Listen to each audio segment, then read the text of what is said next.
শাকিব খানের সোলজার সিনেমার আইটেম গানে শাকিব খানের বিপরীতে নায়িকা হিসেবে কে থাকছেন? নুরশাদ ফারিয়া নাকি নুরশাদ জাহান? বিস্তারিত থাকছে ভিডিওতে। বিস্তারিত জানতে ভিডিওটি না টেনে সম্পূর্ণ দেখুন।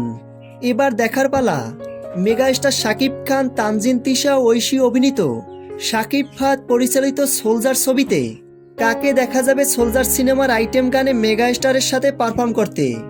এর আগে শাহেনশাহ ছবির সুপার ড্যান্স নাম্বার গান রসিক আমার গানে শাকিব খানের সাথে নুরশাদ ফারিয়াকে দুর্দান্ত পারফরমেন্স করতে দেখা গিয়েছিল। এবং বরবাদ ছবির মোস্ট পপুলার আইটেম গান চাঁদ মামা। বরবাদ সিনেমার চাঁদ মামা শিরোনামের আইটেম গানটি দর্শকদের কাছ থেকে ব্যাপক জনপ্রিয়তা পেয়েছে। চাঁদ মামা শিরোনামের আইটেম গানটিতে শাকিব খানের সঙ্গে দারুণ নেচে মাতিয়েছে নুরশাদ জাহান। নুরশাদ জাহানের দুর্দান্ত নাচ সকল দর্শকদের হৃদয়ে জায়গা করে নিয়েছিল। বর্তমানে সোশ্যাল মিডিয়ায় এই গুঞ্জনটি বেশ ভাইরাল।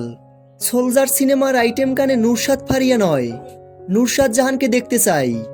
শাকিব খানের সঙ্গে নুরশাদ জাহানের কেমিস্ট্রি দারুণভাবে ফুটে ওঠে, যেটা আমরা বরবাদ সিনেমার চাঁদ মামা শিরোনামের আইটেম গানে দেখেছি। প্রিয় দর্শক মণ্ডলী, শাকিব খানের আপকামিং সোলজার সিনেমার আইটেম গানে শাকিব খানের বিপরীতে আপনারা কাকে দেখতে চান?